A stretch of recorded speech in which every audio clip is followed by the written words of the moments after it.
बातमी आता भाजप संदर्भात आहे। भाजपमध्ये बंडखोरीला उधाण आलेलं आहे। दक्षिण मुंबई जिल्हा महामंत्री गजेंद्र धुमाळे यांची वडाळ्यामध्ये बंडखोरी बघायला मिळते। संदीप पानसाडे यांना वॉर्ड क्रमांक 200 मधून भाजपकडून उमेदवारी देण्यात आलेली आहे। संदीप पानसाडे हे आमदार कालिदास कोळंबकर यांचे पीए आहेत आणि पानसाडे यांच्या विरुद्ध आता धुमाळे अपक्ष म्हणून निवडणूक लढणार आहेत। भाजपमध्ये बंडखोरीला त्यामुळे उधाण आल्याचं आपल्याला बघायला मिळतंय।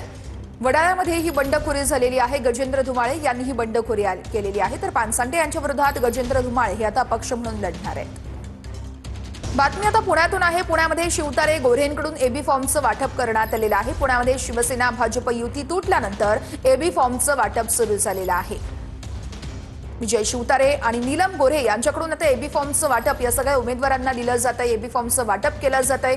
आज उमेदवारी अर्ज भरण्याचा शेवटचा दिवस आणि त्याच आधी या सगळ्या घडामोडींना वेग आलेला आहे। पुण्यामध्ये युती तुटल्यानंतर शिवतारे आणि गोऱ्हेंकडून एबी फॉर्मचं वाटप केलं जातंय।